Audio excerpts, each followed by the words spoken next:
Good evening, everyone.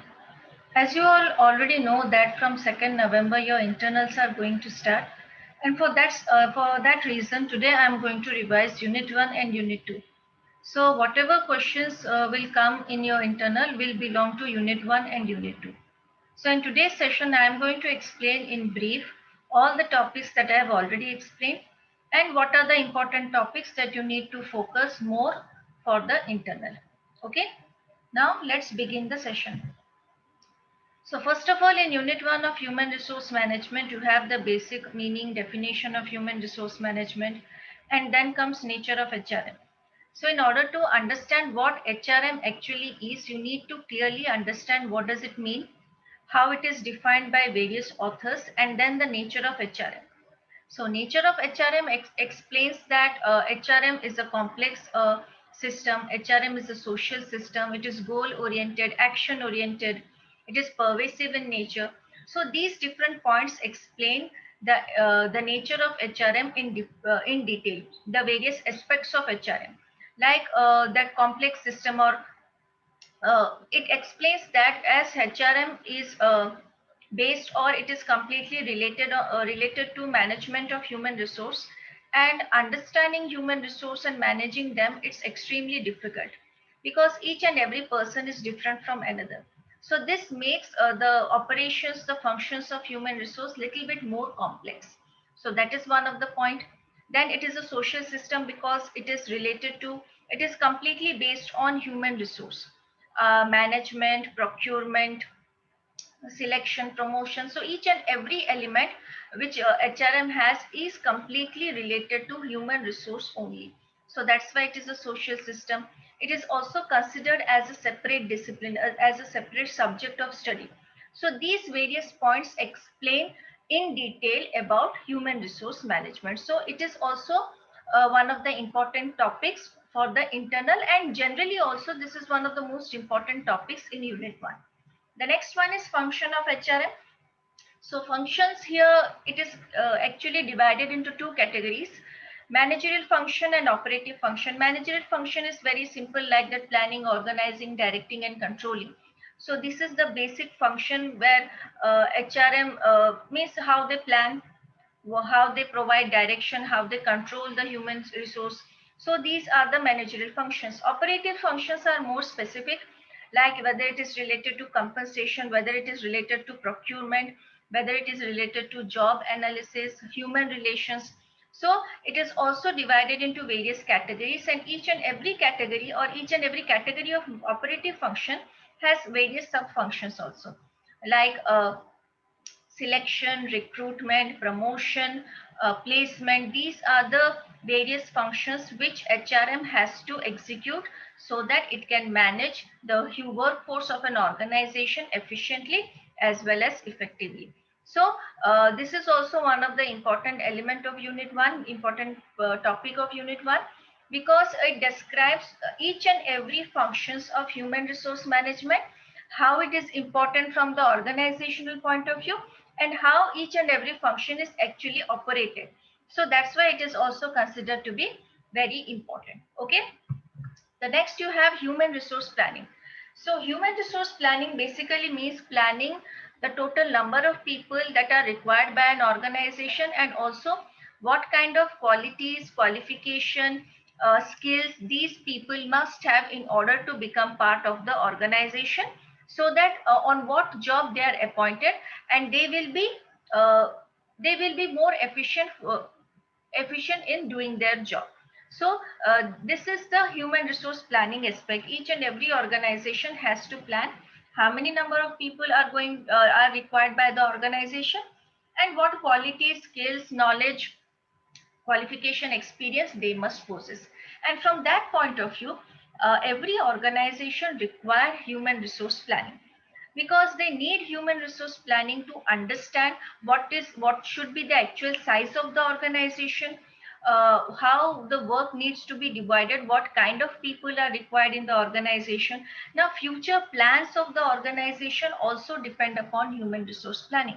So because of various reasons, every organization has to focus on human resource planning, so that they can plan properly, and then They can try to find out those people who will be eligible for the organization, eligible for the job, and they can also do their job efficiently and effectively.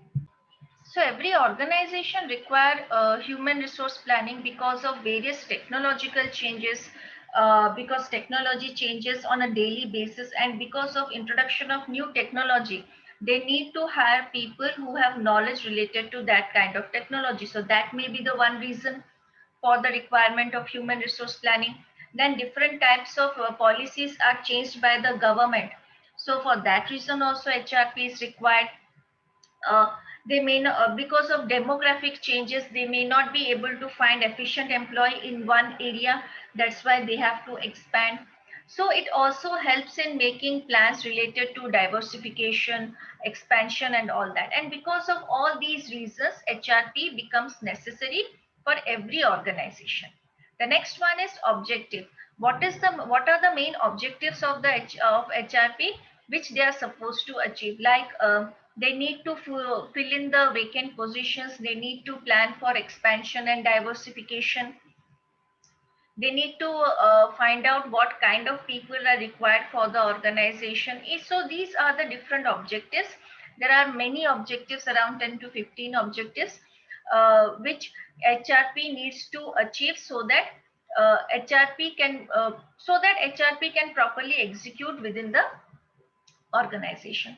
And the next topic of HR, human resource planning, is its process. So the process of human resource planning is the most important aspect of HRP, because first of all they need to find out the organizational plan. Because whatever planning they are doing for HRP, it must be in relation, in coordination with the organizational plan. So according to the organizational plan, they need to create a human resource plan through which they are going to find out what kind of people are required, how many number of people are required, and from what kind of source they can hire those people. So first of all, they need to properly analyze the organizational plan. Then they have to forecast that how many number of people are required by the organization. That is one element. Then they have to focus on the supply of human resource, whether the required number and type of people are actually available or not. Then they have to create some action plans. Then they have to go for whether they need to go find out people from within the organization or outside the organization. They need to focus on retention of the talented and uh, or we can say talented and efficient employees, and controlling as well, so that they can evaluate the process if they want to make any kind of changes. So that also can be done. So HRP process, in this topic, HRP process is one of the most important, and that's why you all need to study this topic thoroughly. Okay. The next one is recruitment. So as you all already know that recruitment is all about finding the source, or source for find sorry finding the source through which the right kind of candidates can be appointed. And recruitment basically tries to encourage candidates to apply for the job by giving proper information regarding the vacancies, what kind of jobs are vacant. So this is one of the important functions of HRM. So in recruitment, I have already explained, gave the meaning, definition, and what are the various factors which affect the recruitment process. And the most important element of recruitment is the sources of recruitment. So there are two categories, or we can say two types of sources of recruitment. One is internal sources, another one is external sources. Internal sources means filling the vacant position from within the organization, either by providing promotion, demotion, or transfer or anything. So they are supposed to fill up the vacant positions from the people working within the organization, or the existing employees can refer someone whom they have known, or relatives, or anyone, or they can also hire those retired employees who are retired from the organization. So these are considered to be the internal sources of recruitment. External means finding a suitable candidate from outside the organization, like they can go for e-recruitment, they can go for walk-in campus selection, they can give a contract to the we can say different types of organization who will help the company to hire employees. So there are various ways through which from the external source the organization can hire efficient employees. Okay, so this sources of recruitment is considered to be the most important topic of the recruitment. Okay, and the last topic in the recruitment is recruitment procedure. This is also very important because it is the step-by-step procedure through which recruitment can actually be executed or conducted. So first of all, they have to go through the plan of the organization. Then they have to analyze the job. They need to they need to conduct job description. They need to create job description, job specification. Then they have to create a recruitment strategy. So these are the different elements, different steps in the procedure of recruitment. Okay, there are other steps also. Around 5 to 6 steps are there in the recruitment procedure, and each and every step is equally important. So like sources of recruitment, the recruitment procedure is also very important. Okay, the next topic is selection. So selection, after recruitment, selection takes place. Selection is all about finding out the most suitable candidate for a particular job. And in order to do so, each and every candidate has to go through the selection procedure, has to go through various types of tests and various types of interviews. So through which they can analyze the potential, analyze the qualities, qualifications, capabilities, knowledge, skills of the candidate, and then they are going to select who is the best out of the number of people who have applied for the job. Okay, so the first topic under this is factors affecting selection decision. There are various factors which affect the selection decision, like the type of the job required, the different types of external environment. These are the various elements which affect the selection decision. Then comes the most important topic of this of selection is selection procedures. So it is a step-by-step process through which the candidates has to go through to prove their capability for their job. First of all, they have to fill up an application blank. Then they have to go through different types of tests and interviews. They have to they have to appear number of tests and interviews. They have to go through medical examination, written examination. So after application blank, they have to go through the written examination. Then they will go for preliminary interview. So the number and the type and number of tests is actually based on the job for which they are searching a candidate. So the type and number of tests and type and number of interviews actually completely based on the type of job for which they are searching for a candidate. So it may differentiate from company to company and from job to job, but the procedure still remains the same, that the panel will take the final decision. So these are the different steps, like from application blank to the placement of the employee. So this entire procedure is considered to be very important in from a point of view of first unit. This is the most important topic of first unit. Okay, the next topic that you have in your first unit is the types of test. So there are various types of tests, like psychometer test or situational test. There are different polygraphic tests. So there are different types of tests. Like I said, it is completely based on the type of job for which these tests are conducted. Then comes type of interview, like types of the job. There are various types of interviews, like in-depth interview, panel interview. In panel interview, a group of people will be there and they will be asking question to a single interviewee. So interviewers will be around 5 or 6, and they will be asking the question to the person who is appearing the interview.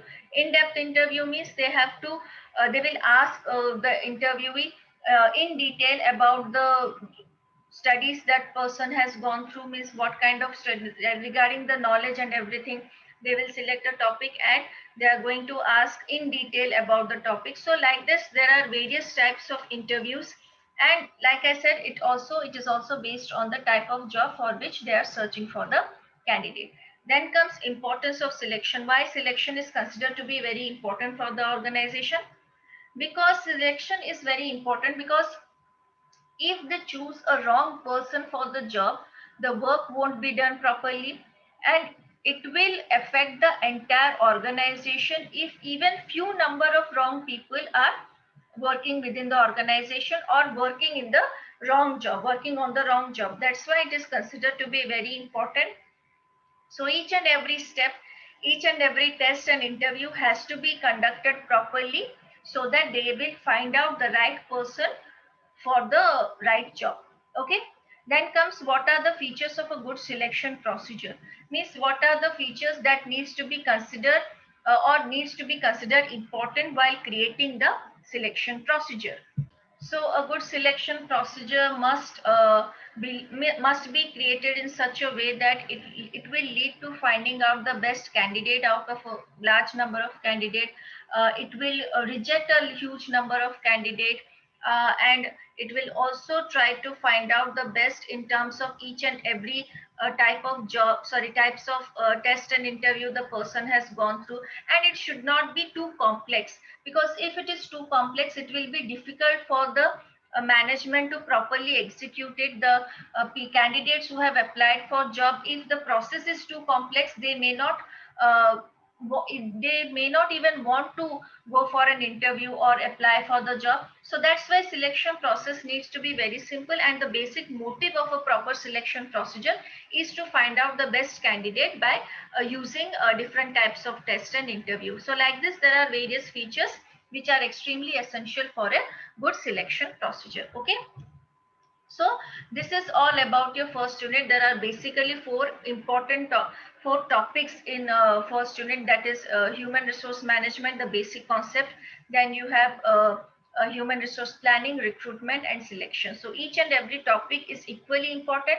And like I said, in HRP, the process of HRP is important. In recruitment, the internal and external sources, the sources of recruitment are important. And in selection procedure is the most important. I'm not saying that other topics are not important, but if you have to choose one topic from each and every point, then these are the most important topics. Okay. Second, in second unit, you all have training and development. So training and development, I have already explained what is training, what is development. So how they are also different from each other, because training focuses on providing all the knowledge and skills necessary to do a particular job only. But development is conducted, development programs are created in such a way that there will be a overall growth in the employee, so that the person will be suitable for higher level jobs in future. So it is not focused on a particular job, but it is focused on the overall growth of the employee. So in that way, they both are different, and there are many other points of difference also.